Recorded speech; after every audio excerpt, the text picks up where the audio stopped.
Buenas noches.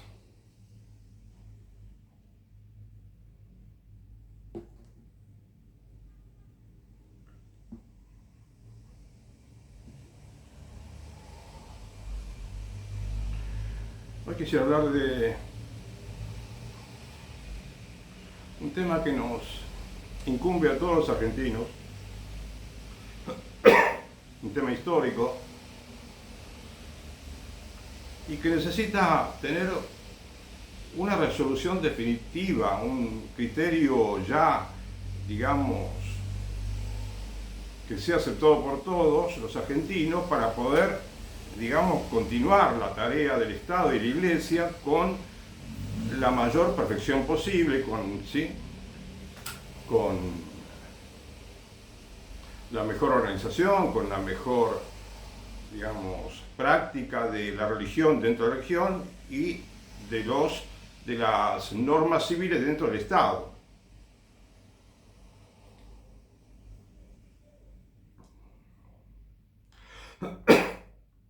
Me refiero al tema de la famosa supuesta deuda que viene de la época del presidente Rivadavia,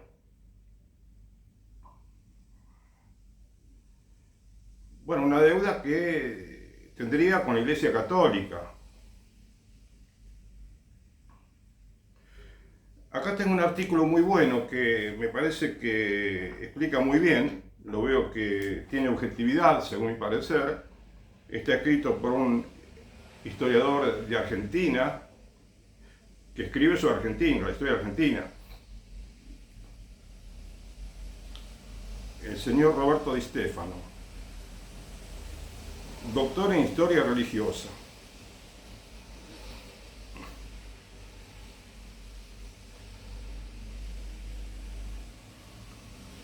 Aquí este señor trata de explicar, ¿no?, detalladamente qué es lo que realmente sucedió en aquella época, ¿sí?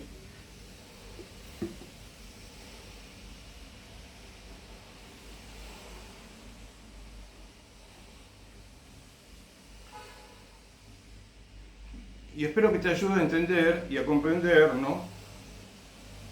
Porque así los argentinos quizás nos vamos a entender mejor de una vez por todas, ¿no es cierto?, en este aspecto. Si solucionamos este problema histórico, ¿sí?, que siempre fue un poco difuso, fue un poco ambiguo, fue un poquito, así digamos, que no tiene un sustento, ¿cómo diría?, bien legal, bien, no sé, constitucional, ¿no? Me parece que este señor aclara muy bien los puntos en este sentido. Ahora yo te voy a leer un poco el artículo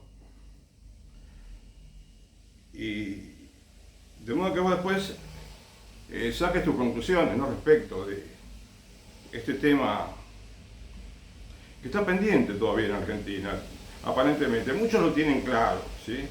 Pero hay algunos que todavía parece que insisten en que, bueno, que es de esta manera o es de la otra.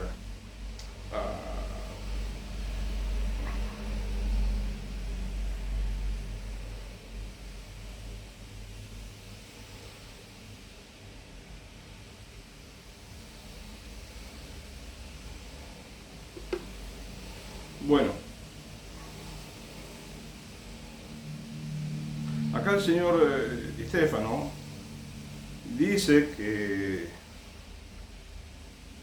en una página del sitio web la Conferencia Episcopal Argentina ofrece una respuesta a los aportes directos e indirectos que recibe la Iglesia del Estado. Tengamos en cuenta que esto fue escrito en mayo de 2018. Repito,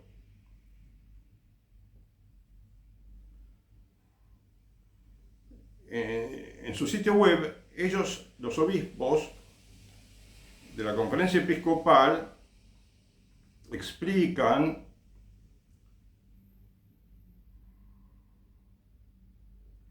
que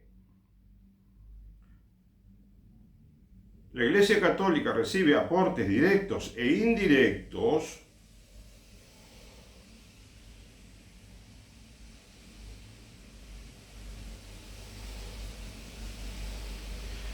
y que hay una cláusula constitucional que manda a sostener el culto católico. Y dice que son una reparación histórica.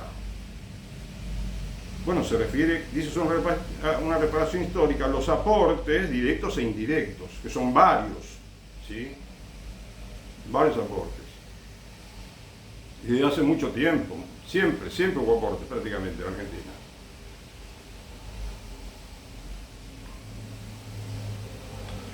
Entonces dice el historiador,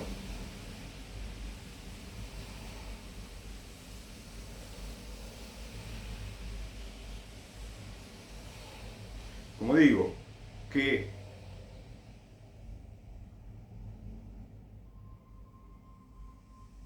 la cláusula constitucional que manda a sostener el culto católico, es decir, el artículo 2 de la Constitución,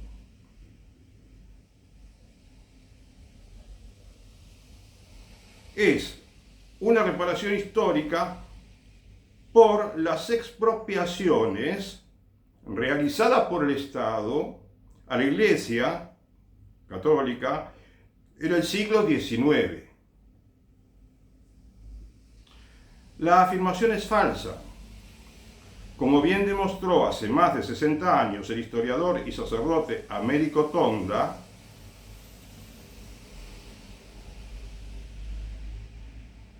que decía que el presupuesto de culto se relaciona con la abolición de los diezmos, no con ninguna expropiación.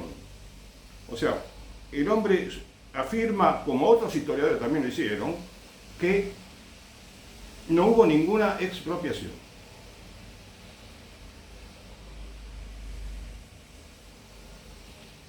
Y más adelante dice, lo que me parece mal, sobre todo por parte de una institución como la Iglesia Católica, que predica la verdad, es que se justifique la existencia del presupuesto por una mentira. No sé si los obispos saben o ignoran lo que lo es, pero sí sé que ahí ha estado el libro de Tonda durante más de 6 décadas para que se enteraran. La idea de que el presupuesto de culto surgió para compensar expropiaciones de bienes es tan errónea como antigua. El senador Valentín Alsina afirmó en 1863 que por la ley de la Reforma de 1822 se apoderó el Estado de las propiedades de la Catedral de Buenos Aires, y cuando ella abolió los diezmos,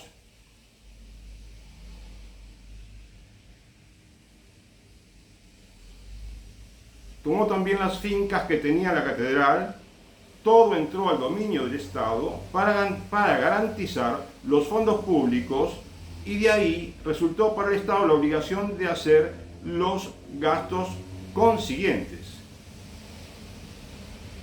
Es decir, es como que, entiendo yo, ¿no? Aparentemente, el Estado se quedaba con los ingresos de la catedral, y entonces el gobierno se encargaba de hacer los gastos, de sufragar los gastos de la Iglesia Católica en ese lugar, de catedral.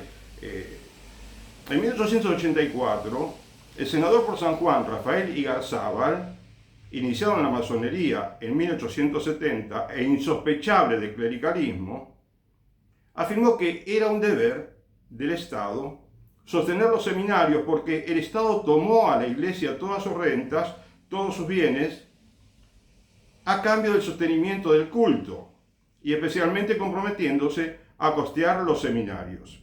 Pero ahora hay aquí que dice el señor Di Stefano, ni Alsina ni Igarzábal tenían razón. Sí la tenía, en cambio, el ministro de Culto Manuel Pizarro, cuando en 1881 justificó el pago de los réditos de las capellanías porteñas por tratarse de obligaciones contraídas por el Estado para con la Iglesia desde tiempo inmemorial.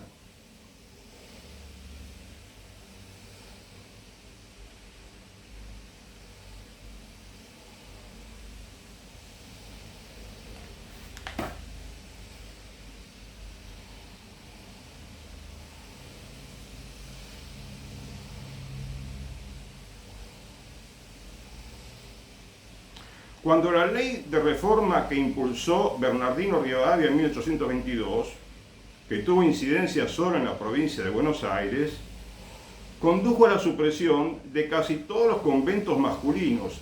Esas instituciones, por cierto, poseían bienes muebles e inmuebles, pero eran insuficientes, incluso para mantener a todos los frailes que con la reforma se secularizaron, a los que el gobierno prometió colocar en alguna parroquia o bien proveerlos de alguna capellanía de misas. Acá, hasta este momento, yo, que no soy historiador, pero ya había leído respecto de este acuerdo que hizo el gobierno nacional con la Iglesia de la capital federal, o digamos, sí, los clérigos de la capital de Buenos Aires, que esto era más una negociación que una expropiación o un acto injusto, no, porque fue un acuerdo que se hizo. Entonces, no demonizar tanto a Rivadavia, ¿no es cierto? Me parece a mí, ¿eh? Porque si él cometía errores, también todos los demás cometían errores, los políticos, los próceres. Eran muchos, casi todos eran liberales, muchos estaban en la masonería también. Así que no es el único en todo caso que fue masón, como dice por allí después, ¿no es cierto? Y yo creo que por más masón que haya sido, no había un odio a la Iglesia Católica, me parece a mí.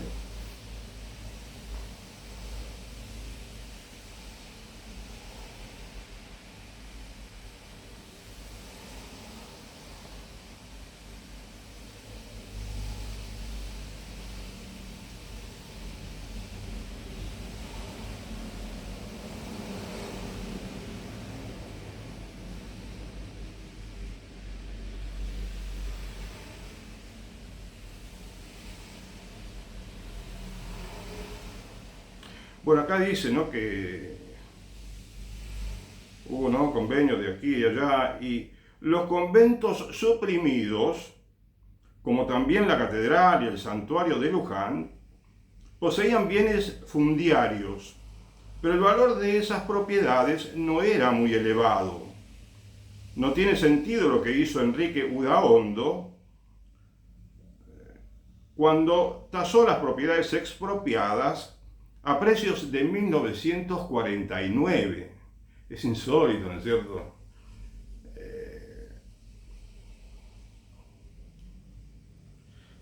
Lo que cuenta es el precio de 1822, que era infinitamente menor, ¿no es cierto? Pero además dice acá que no eran bienes muy grandes los que tenía la Iglesia en algún momento. Después sí, vamos a mencionar otros aspectos, ¿no? Por ejemplo, las tierras que tenía la Iglesia. Pero acá dice, no tiene sentido lo que hizo Enrique Udaondo. Otros autores también dicen lo mismo de Enrique Udaondo. Además, como ya he dicho, cuando con la reforma se creó el primer presupuesto de culto, no se hizo referencia a ninguna expropiación, sino a los diezmos. La ley dice claramente que lo que sería cubierto con fondos del Estado serían las atenciones a que ellos, los diezmos, eran destinados. Los diezmos eran un impuesto a la producción, alrededor del 10%, con el que se financiaba fundamentalmente a los obispos y a los cabildos eclesiásticos. Mirá, disculpame que interrumpa un poquito la lectura, pero yo leí varias veces artículos o parte de artículos, ¿no?, respecto de cómo era la vida de la Iglesia Católica con los estados en aquel entonces. En ese entonces era el virreinato, ¿sí? Pero es increíble la cantidad digamos, de acuerdos que se hacían. Que yo te doy esta plata, que vos te ocupás de esto, que el diezmo se queda el Estado y a mí, todo el Estado y a mí me pagan los gastos de las parroquias, o que los diezmos son para la iglesia porque son de la iglesia, o que a veces, yo leí en un momento, leí que entonces mitad para el Estado y mitad para la iglesia, y hablaban de capellanías, que son instituciones que no eran verdaderamente, digamos, muy útiles para la Iglesia Católica. Porque acá existía el patronato, ¿no es cierto? Que consistía que, bueno, que tenía derechos, ¿no? El Estado, digo Estado desde entonces, ¿no es cierto? Los gobernantes, bueno, tener una cierta participación en la elección de los obispos, pero todo era porque era un toma y daca. La Iglesia Católica muchas veces concedía y también recibía y concedía. Entonces, si la Iglesia Católica se hubiera, digamos, desentendido de cualquier interés monetario, ¿no? O pecuniario, o de privilegios, o cualquier beneficio que el Estado pueda darle, entonces, y se dedicaba a su tarea específica, ¿no? De trabajar en cada parroquia, como a mí me parece que habría que organizarla bien y que tenga mucha actividad, que es el lugar primario, el lugar originario de todas la actividad apostólica de la Iglesia Católica, no las haciendas, ¿sí? Las capellanías, no andar negociando con patronatos, no cobrar el diezmo. No escuché a mucha gente entre los católicos que critiquen el diezmo que se cobraba en la Edad Media. Y sin embargo, fue nefasto el diezmo, ¿entiendes? O sea, uno podría decir, lo que pasa es que en esa época, quizás convenía. No convenía nada. Sí me pueden decir que la iglesia es como un cuerpo que se va formando, que va madurando con el tiempo, a veces con los siglos inclusive. Pero démonos cuenta de cuáles son los errores que se han cometido, que son muchísimos, y vayamos solucionando los temas, por favor.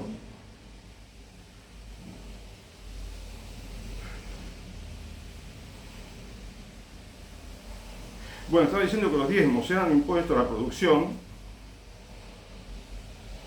con que se financiaba fundamentalmente a los obispos y a los cabildos eclesiásticos.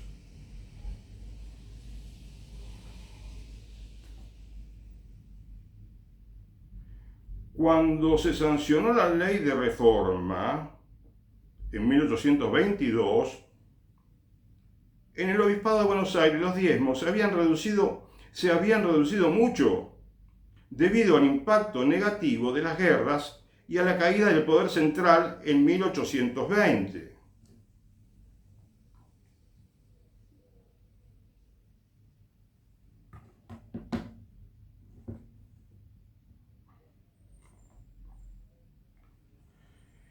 Al volverse soberanas, las provincias, que no eran cabecera de obispado, se negaban a mandar sus cortos diezmos a una sede episcopal situada en otra, como habían hecho durante siglos. En Buenos Aires, el obispado había perdido los de la banda oriental. Entre Ríos, Santa Fe, Corrientes,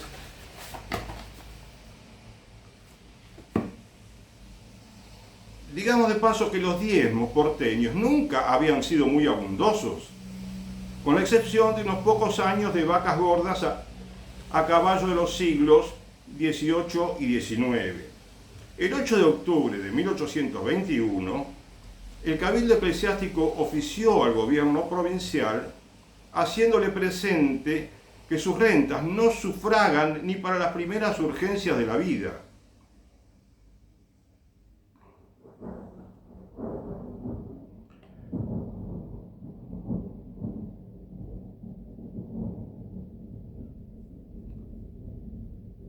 Los diezmos habían estado reducidos a sola la compañía solamente la campaña de Buenos Aires, y su valor ha decaído en más de la mitad. La gruesa decimal se había reducido de los 109.000 212 pesos, recaudados en 1805, a los 53.608 pesos de 1820. Los canónigos pedían a gritos que el Estado los socorriera. Los diezmos, por otra parte, eran motivo de queja por parte de todos, o sea, no satisfacían a nadie, como me lo puedo imaginar perfectamente. Los diezmos, por otra parte, eran motivo de queja por parte de todos, tanto de los que pagaban como de los que los cobraban. La recaudación era engorrosa y cara, por lo que se solía tercerizar, rematándola al mejor postor en pública subasta. Además, los aportantes solían entregar lo peor de las cosechas, entregaban trigo agorgojado, dice acá, y animales enfermos, no solo porque pagar impuestos no les gusta a nadie, sino además porque no les hacía gracia financiar a un obispo que veían cada muerte de ídem y a unos canónigos que residían en una catedral lejana. Basta para advertirlo leer los violentos decretos de los obispos amenazando a los evasores y defraudadores con las más horribles calamidades naturales y con los más horrendos castigos infernales. Los beneficiarios de los diezmos tampoco estaban conformes, porque tanto la buena cosecha, porque bajaban los precios, como una mala, porque el producto era poco, los perjudicaba. En 1776 el Cabildo Eclesiástico de Buenos Aires se quejó de que en el año 74, 1874, ¿no? 1774, en que fue copiosísima la cosecha de trigo, apenas pudimos sacar con el precio de su venta lo suficiente para satisfacer los costos de la recogida y el almacenaje.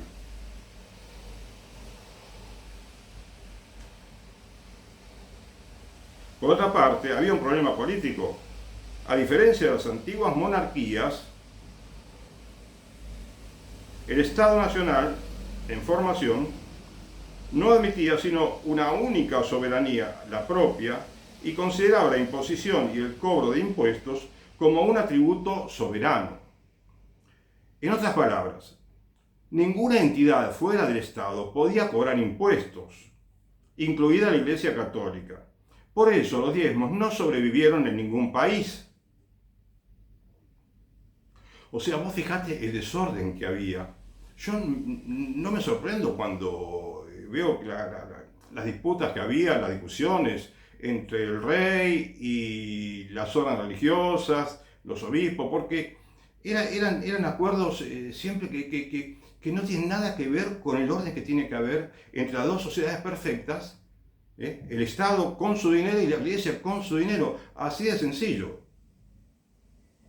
Entonces, este es un intríngulis que por una parte no era tanto dinero que estaba en juego, ¿sí? O las propiedades inclusive, y además, bueno, me parece que a mí lo fundamental que tenemos que entender, que aprender los católicos, es que tenemos que dedicarnos con nuestro dinero a nuestro trabajo con nuestro dinero, y no digamos, mezclarnos con el gobierno ningún tipo de componenda, de acuerdo, ¿no? De concordato, porque eso perjudica a ambas sociedades, modestamente te digo.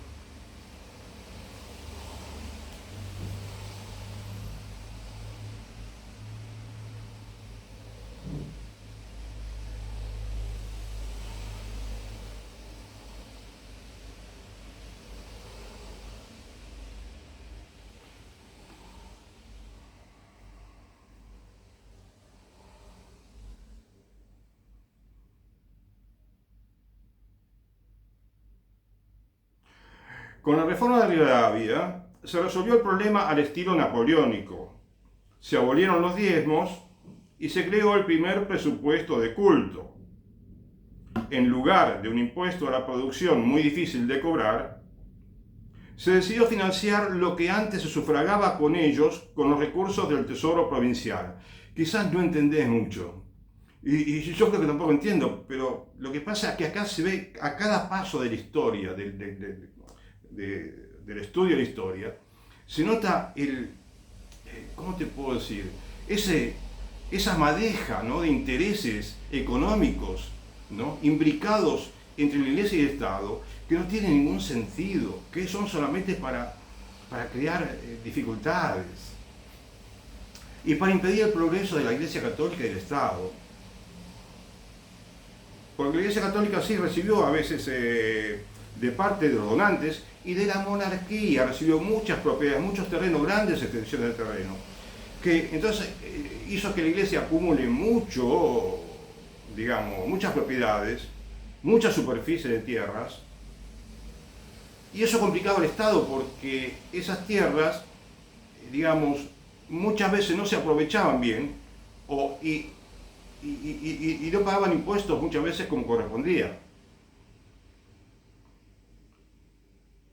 Entonces el Estado lo que quiso es poner un poco de orden. Yo no estoy tan seguro de lo que te digo ahora, pero me lo imagino, porque ya leí un poco leí sobre esto y me doy cuenta de que una cantidad desorbitante, no sé cómo, exorbitante, una cantidad muy grande de tierras, a la Iglesia la perjudica más que la ayuda.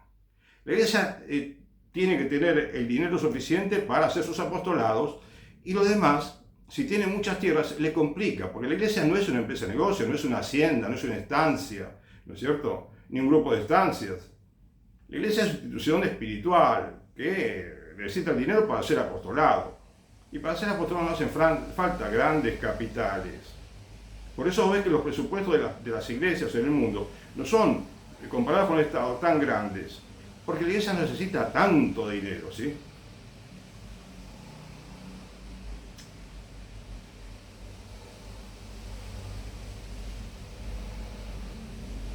Entonces, con la reforma de Rivadavia se resolvió el problema, ¿no?, al estilo napoleónico. Se abolieron los diezmos y se creó el primer presupuesto de culto. En lugar de un impuesto a la producción muy difícil de cobrar, como dije recién, bueno, se decidió financiar lo que antes se sufragaba con ellos, con los recursos del Tesoro Provincial. Bueno,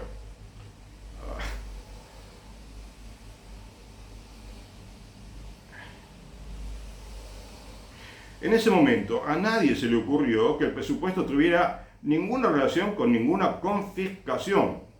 De hecho, el presupuesto financiaba fundamentalmente al clero catedralicio, no a las órdenes principales perjudicadas por la reforma. ¿Te das cuenta de cómo financiaban al clero en 1800, en el siglo XIX?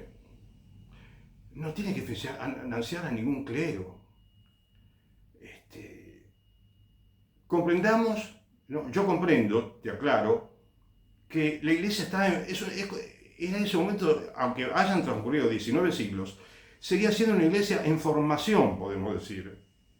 Porque la iglesia tenía también montones de errores que se cometían, y uno se pregunta, ¿cómo puede haber habido tantos errores?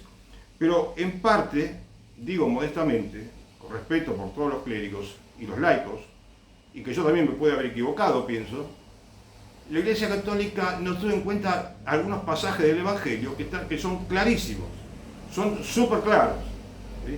Pero a veces parece que los católicos queremos estar por encima de la ley, inclusive la ley evangélica, aparentemente, ¿no? Quizá me equivoco, ojalá que me equivoque, ¿sí?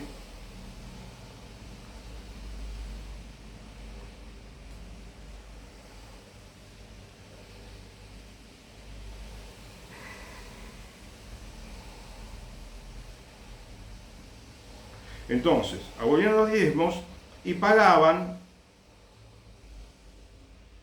lo que antes se costeaba con ellos, ¿sí?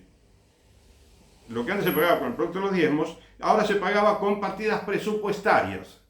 Cada año el gobierno dedicaba un presupuesto para ayudar para pagar salarios, por ejemplo. Lo cual, como ya dije varias veces, no es congruente con un orden lógico entre Iglesia y el Estado.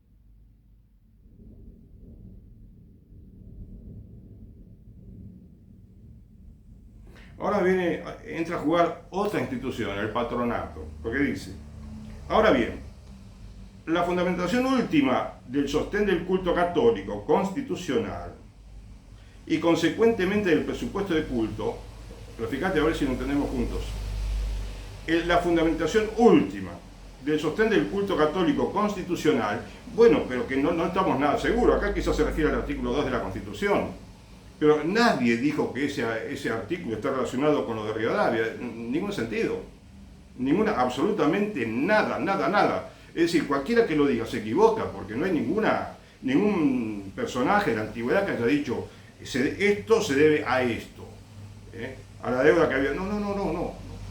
Pero si hubiera, no tiene ningún sentido. Igual, ¿cómo vas a ponerse una deuda entonces en que el Estado tiene por los siglos de los siglos ayudar a la Iglesia Católica? No tiene gollete, no tiene ningún sentido, ninguna lógica. Pero bueno, no sé si me entendiste.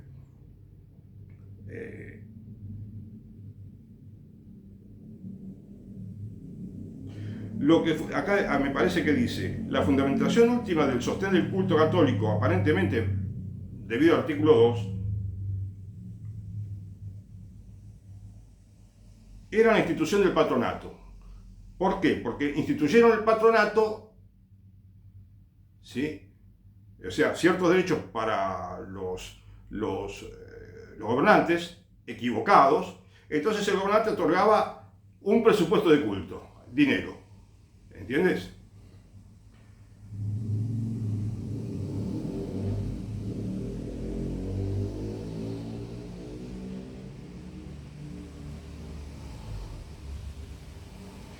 El principio jurídico del patrimonio, del patronato, era, para decirlo de manera brutal, dice el autor, que el que paga tiene derecho a controlar. Es decir, la corona española primero y el Estado argentino después podían elegir a los obispos, autorizar los documentos pontificios, admitir o no una nueva orden religiosa, aprobar o no la fundación de un nuevo convento, y un largo etcétera. Es lo que podían hacer los que ejercían el patronato, los funcionarios estatales. Ahora, ten en cuenta, disculpame que te interrumpa la lectura, pero sepamos bien que todos esos acuerdos que se hicieron durante siglos, no sé si desde el siglo IV con el emperador Constantino, que empezó a darle mucho dinero a la Iglesia millones de veces pudo evitar conceder privilegios si hubiera evitado aceptar privilegios de un tipo o del otro. Entonces, como dije,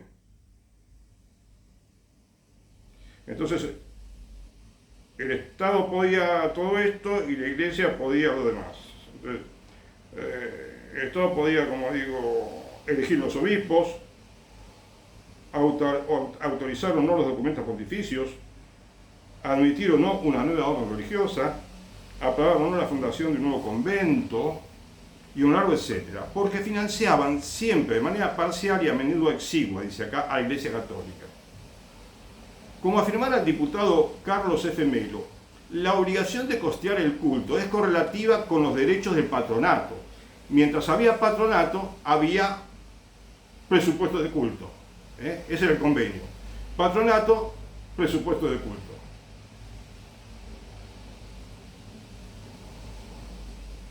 Pero resulta que el presupuesto de culto subsiste hasta la actualidad.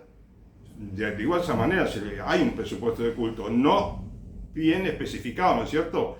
Pero siguen dando dinero a la Iglesia Católica de diversas maneras, los gobernantes. Y acá dice, resulta que el presupuesto de culto subsiste hasta la actualidad, mientras que el Estado argentino renunció formalmente al ejercicio del patronato hace más de medio siglo. Si hace más de medio siglo se terminó el patronato, bueno, pues entonces se termina el presupuesto de culto. Así de sencillo. Me parece a mí, ¿no?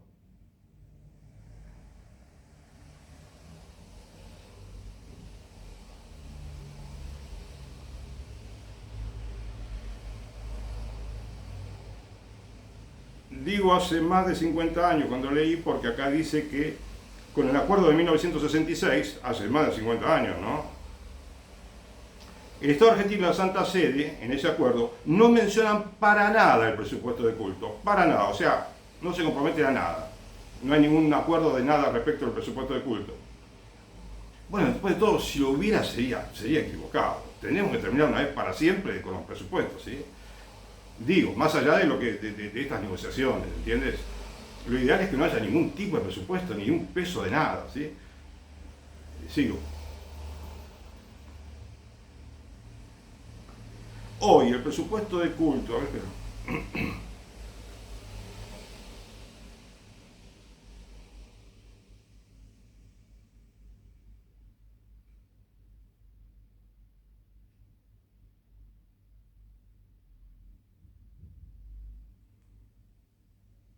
Dice que tiene una relevancia, no es muy grande el presupuesto de culto. Bueno, excepto la educación, que hay mucha plata, mucho dinero involucrado en subsidios para la educación. O sea, hablamos de lo que no es educación, ¿sí? Que igual sigue siendo importante, que el hecho de que haya, ¿cómo diría? Es algo irregular que haya cualquier tipo de presupuesto para actividades sociales, inclusive para comedores escolares, beneficencia. Tiene que haber una división bien tajante, porque el Estado, la ayuda social debe hacerla con su dinero, y la Iglesia Católica tiene que hacer cualquier ayuda con su dinero. Es lo mejor y es lo más importante que tiene que haber en la relación Iglesia-Estado.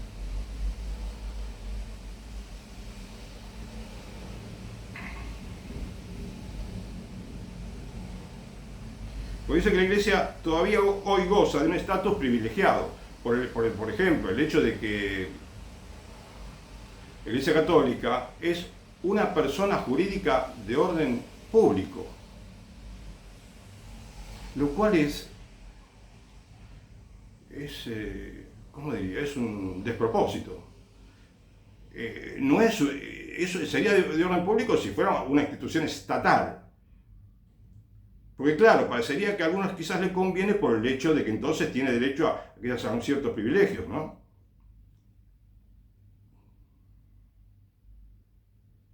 Acá se refiere ahora al señor Palacios, ¿no?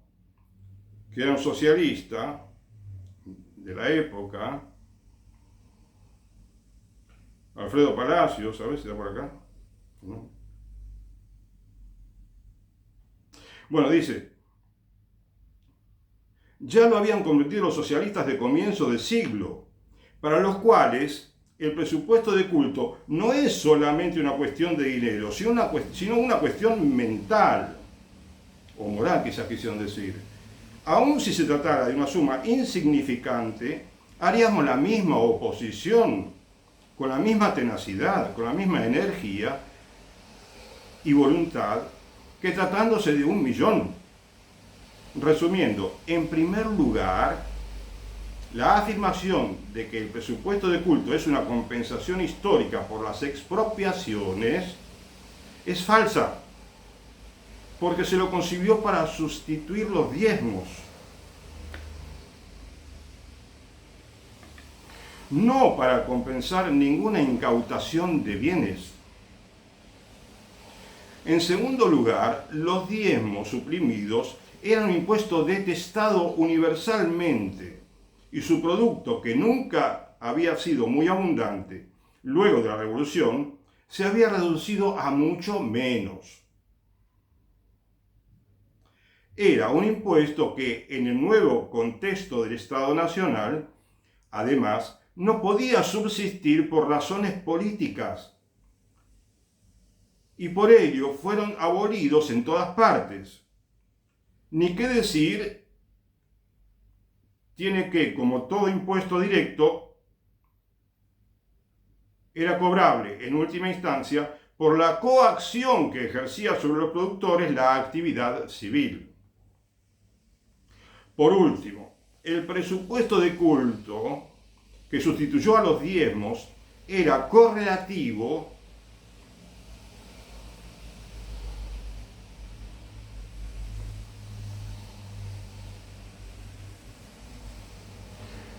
presupuesto de culto que tenemos era correlativo a una institución que desapareció hace más de medio siglo, o sea, el Patronato Nacional.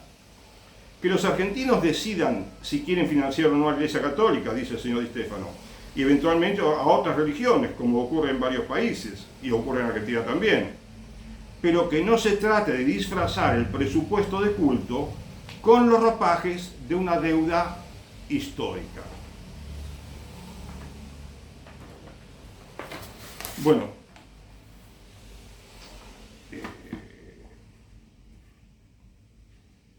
de vez en cuando vos habrás leído, ¿no?, en el periódico un artículo, una noticia en la cual, bueno, alguien mencionaba, sí, que por razón del artículo 2 de la Constitución, que habría que abolirlo, ¿no te parece? El artículo 2 de la Constitución Nacional, primero, está escrito con el consenso de la Iglesia Católica. Porque pensemos que ninguna constitución se escribe sin consultar a nadie. La Iglesia Católica sabía perfectamente que se iba a escribir el artículo 2. El gobierno federal sostiene el culto católico apostólico romano.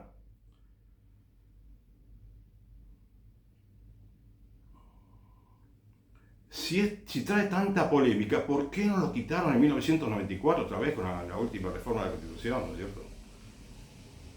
A mí me parece que podría haber intereses no muy santos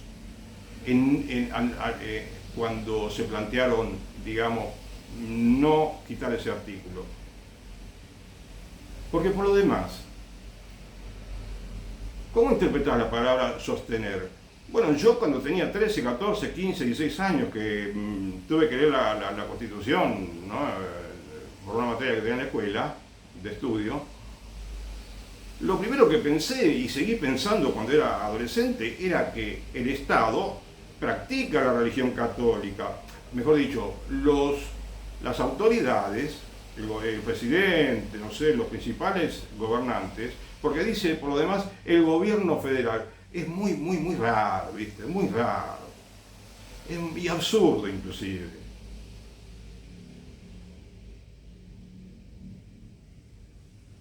Esos son temas que jamás se le ocurriría a alguien después de 1900, suponete.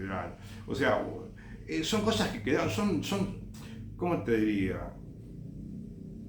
Ideas anacrónicas que ya pasaron. Entonces, ese artículo 2 es derogado, que me parece lo más lógico, o mientras tanto, mientras debían derogarlo, pero mientras no lo derogan, sería muy bueno que no hagamos de cuenta de que no existe ese artículo. No discutamos más. No tiene sentido que sigamos discutiendo desde 1800, no sé cuánto, que está ese artículo ahí, en 1853, ¿sí? No podemos seguir 150 años más discutiendo ese artículo.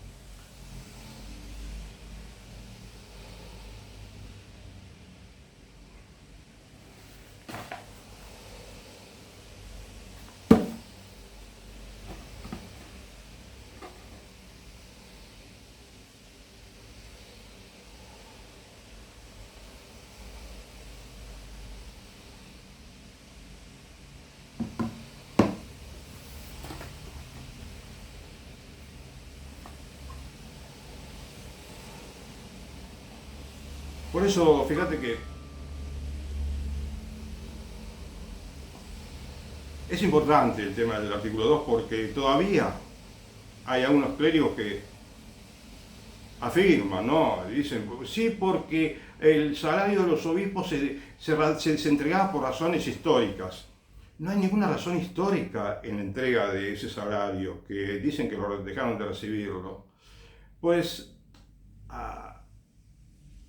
en las leyes de 1978, cuando se promulgaron esos privilegios, en ningún lugar dice que se debe al artículo 2. Y no sé si hay algo en algún lugar, no sé si hay mucho o poco, ni siquiera hay poco de lo que está legislado que esté fundamentado en el artículo 2 de la Constitución. Estaría equivocado de todos modos, completamente equivocado.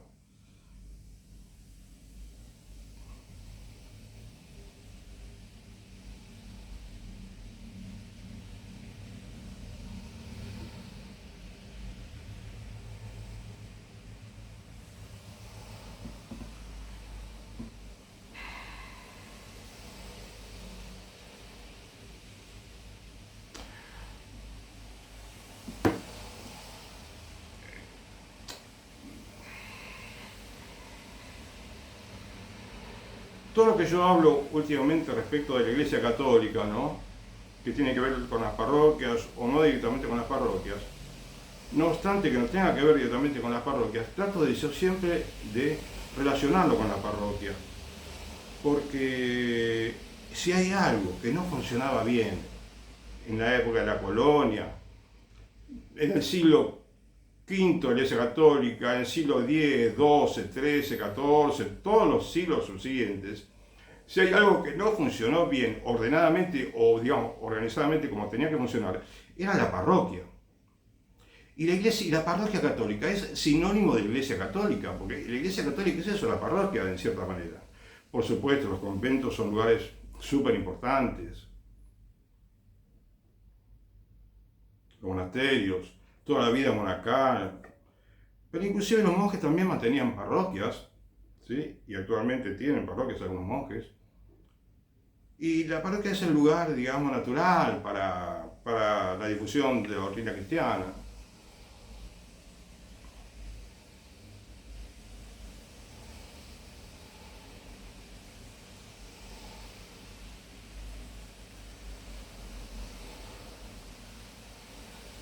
Y me hubiese gustado hablar, si tengo un poco de tiempo también ahora, del tema de los salarios, justamente, los salarios de los clérigos pagados por los estados.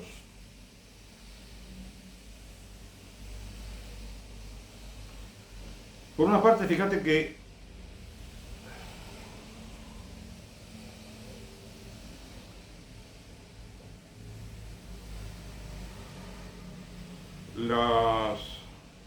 el derecho canónico no dice en ningún lugar, como es de esperar, como es obvio, como es lo más lógico del mundo, no dice en ningún lugar que los clérigos puedan recibir dinero del Estado.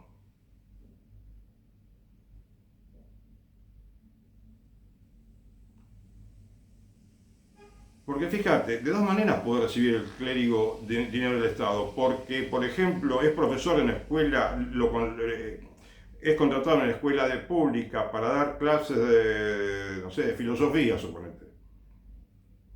Y le pagan un salario con dinero del Estado. O porque, sí, en general clases, ¿no? Que dictan clases que podrían dictarse en una escuela del Estado, que no es lo común, no es lo común, es me parece que es muy digamos, excepcional que haya sacerdotes dando clases en escuelas. O, no me acuerdo, no se me ocurre un ejemplo ahora, pero, bueno, está el capellán, que presta un servicio y recibe un dinero del Estado. Están las dos situaciones, que prestan un servicio, reciben dinero del Estado, o no prestan ningún servicio y igual reciben dinero del Estado, lo cual es trágico. Igual que también las dos situaciones son irregulares, porque que un sacerdote sea capellán de una institución no significa que tenga esa institución que pagarle, el estatal digo, no significa que necesariamente deban pagarle un salario. Perfectamente puede un sacerdote ser capellán de un hospital, capellán de la Policía Federal, la capital de las Fuerzas Armadas, discúlpame, capellán de las Fuerzas Armadas, etcétera, y recibir un salario. No hay ninguna, digamos, necesidad de recibir salario.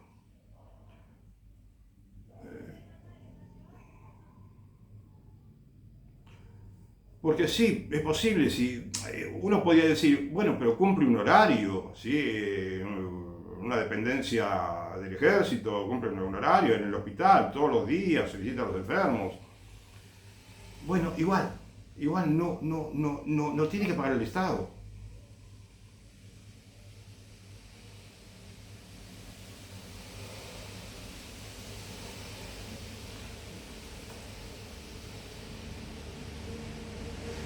Y con respecto a recibir salario del Estado, sin dar nada a cambio,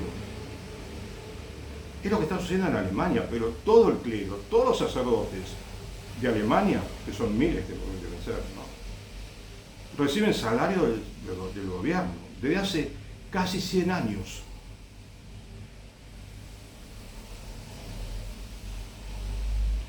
Hasta hace unos años en la partida anual, el presupuesto anual para salario del gobierno federal, que no tiene ninguna relación directa con el impuesto eclesiástico o nada, es simplemente una partida para pagar salario. 480 millones de dólares, o de euros creo que es. ¿Sí? Y en Bélgica lo mismo. En Bélgica todos los sacerdotes reciben salarios del Estado. Pero además, ¿cómo te digo? A ver, ¿cómo te puedo decir?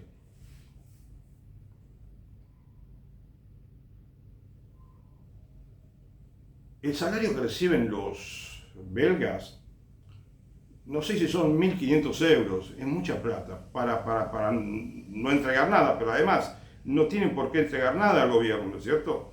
Es como que es el mismo salario que le podrían pagar en la Iglesia Católica, pero a la comunidad para la cual trabaja. Y además, no solamente eso, el Estado belga mantiene las parroquias, hace los arreglos y da mucho más dinero para otras cosas. O sea que ellos mismos dicen que es una iglesia estatal en cierta manera. Y la Iglesia Católica de Bélgica, que le dio al mundo muchos grandes teólogos en el siglo pasado, no sé si muchos, pero porque es un país chico también, pero muy buenos teólogos surgieron de la Iglesia Católica en el siglo pasado. Pero hoy en día ya no parece haber tanta, digamos, propensión al estudio de la teología, no al apostolado. Pues claro, no es lo mismo una iglesia que recibe todos los salarios del Estado que una iglesia que no lo recibe.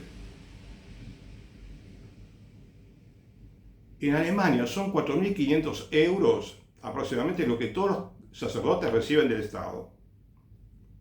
Es mucho dinero, muchísimo. Pero además los obispos reciben entre 8.000 y 11.000 euros por mes en Alemania. Y los cardenales. Y además tienen otros beneficios. Me parece, estoy casi seguro, que también le dan un auto y hasta tienen chofer algunos.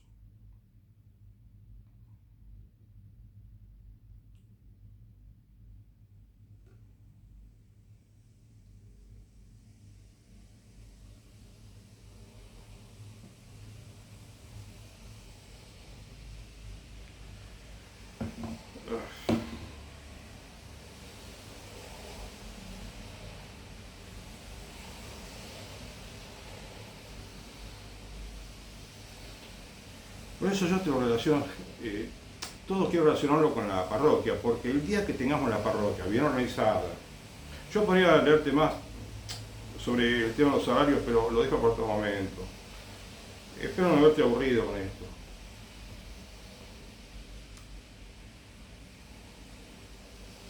Pero creo que cada vez más estoy más convencido de que tenemos que rezar por la Iglesia Católica. Tenemos el deber de rezar por la Iglesia, por el Papa, los cardenales, los obispos, los sacerdotes, las monjas, los laicos, comprometidos con el apostolado, ¿sí?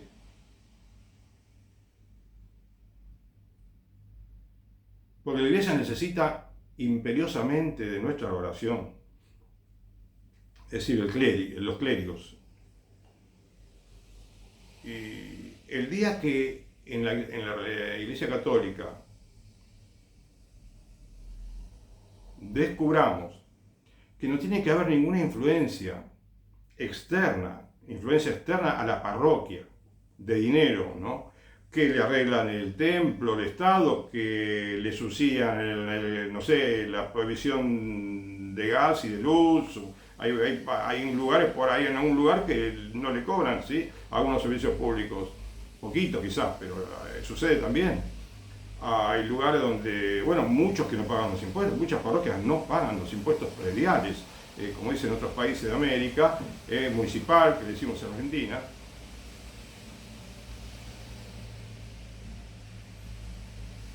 Cuando no haya influencias de afuera que digan, bueno, el salario de la parroquia, los curas lo vamos a pagar nosotros, quien sea, no sé, el Estado o que el mismo obispo determine el salario de los salarios de la parroquia. Me parece que esas son todas. Falta que yo te explique por qué la parroquia conviene que sea el lugar donde se decide el salario del sacerdote. ¿Entendés? Eso falta que te lo explique. Y falta que te hable de una organización que fue creada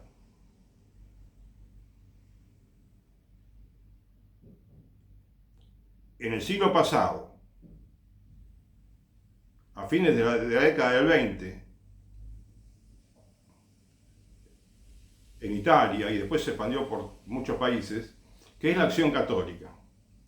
La Acción Católica fue creada con inspiración divina y vino para quedarse en aquella época, pero no se quedó como debería quedarse, en el sentido de que en Italia llegó a tener 3.200.000 miembros, socios de la Acción Católica. Y en Argentina tuvo muchas decenas de miles de socios que influyeron de una manera extraordinaria en la política, en la economía, en todos los ámbitos, ¿sí? Que hizo maravillas, hizo milagros. Bueno, milagros en el sentido de que son unos prodigios extraordinarios los que hizo la organización de la Acción Católica.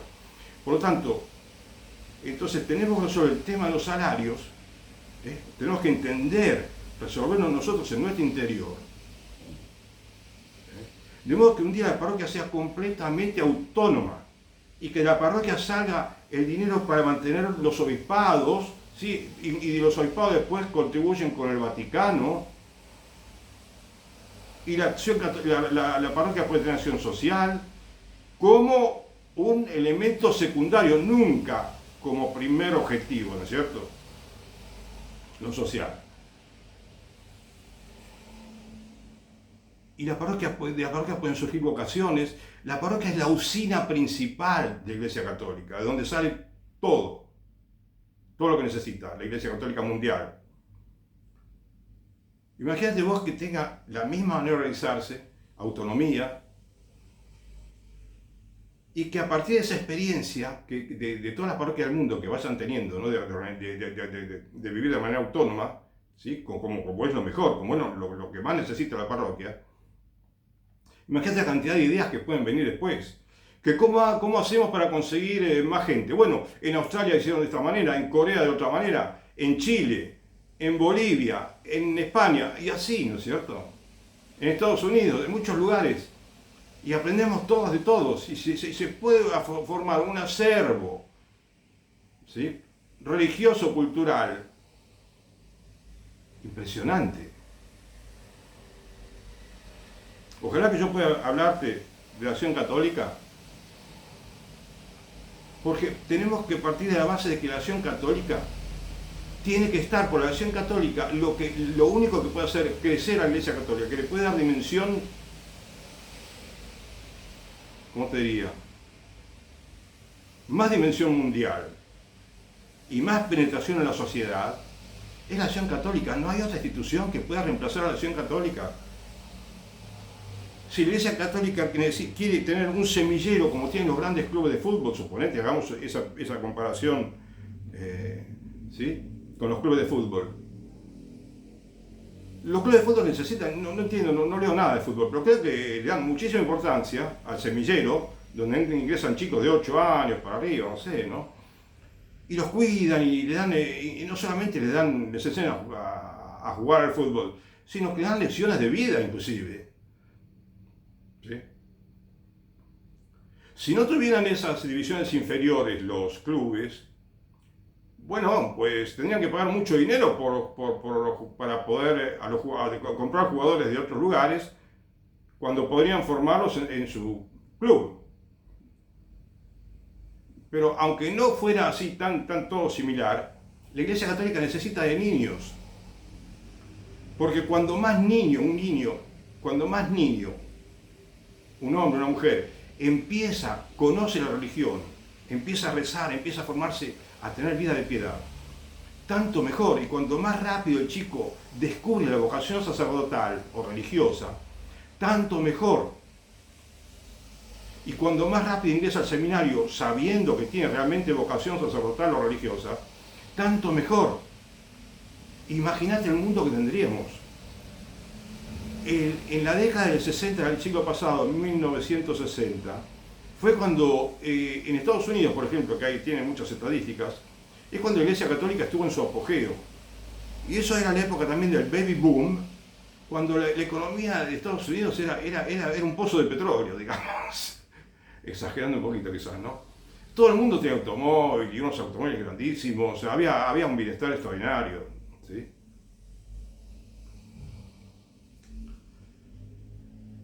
¿Por qué? Porque había también un orden moral mejor que el de ahora.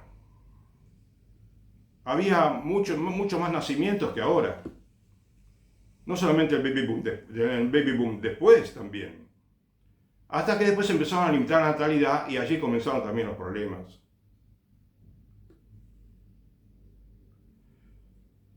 Es interesantísimo esto de la parroquia relacionándola con todos los aspectos económicos, culturales, políticos, sociales.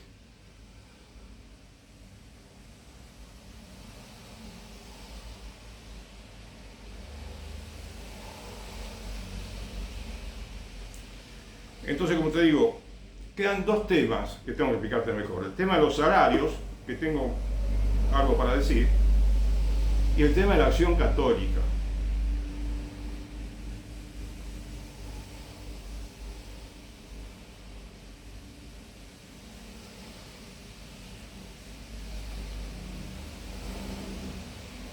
Te digo esto y ya termino la charla y te agradezco mucho.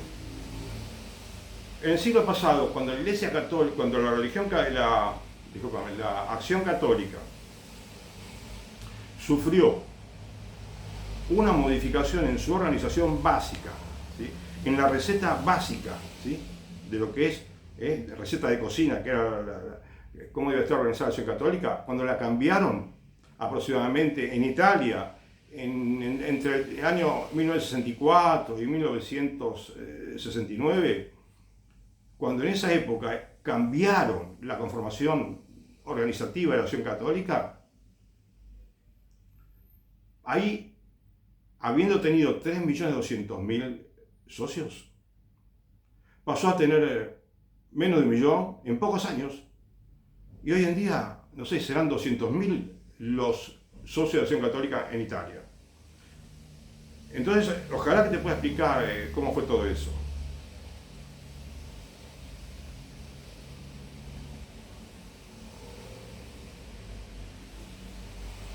Gracias, que Dios te bendiga.